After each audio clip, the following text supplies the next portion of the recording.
Now that we're on the balcony of the second floor unit of this Victorian row house that's been converted into 4 2-bedroom, 2 baths. There's the same roof deck line in the alley that you saw before. This floor is also, this has maybe a slightly higher ceiling, although I'm not sure about that, than the top floor, and maybe a slightly lower ceiling than the first floor. Like the top floor, it is a little narrower, although you can't see that here. It's a little narrower than the floor below, and probably than the basement unit, because this house is not a detached house. It is a row house, but on these top 2 floors, it becomes more detached. And you have these extra windows because you have this little piece of space between you and the next house over. The bedrooms seem to have standard registers, but then the hallway has the industrial warehouse piping for the air conditioning. This bathroom is slightly larger. It actually gets a bathtub. It's a fairly plain bathtub, but other than the fact that they're kind of narrow, you couldn't stack 3 people at once into these bathrooms, but then probably you don't really need to. Other than that,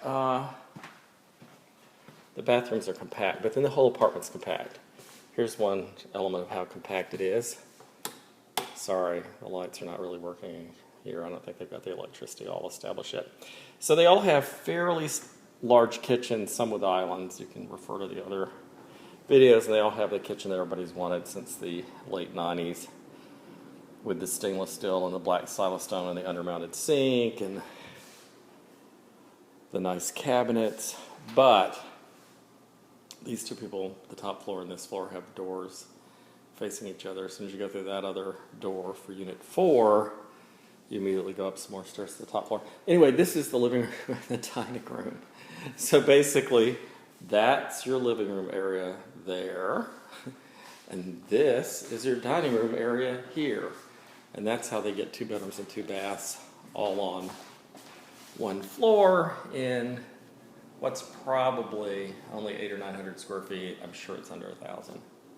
And that may be why these places are all $599, because that's all the comps would justify. Although they do have balconies, they do have parking spaces, and they are also on a really hot, already kind of gentrified block. Although just close enough to Adams Morgan, and even for that matter, DuPont Circle, that when the economy's bad, there are plenty of panhandlers and homeless people nearby, attracted by the fact that all the people who live here have high incomes and go out to eat constantly, and we're better to ask people for money than when they're going in and out of a place that it costs $40 just to have dinner and a drink. There you can see some sign for the Adams Morgan Festival that either just happened or is about to. Anyway, that is this unit.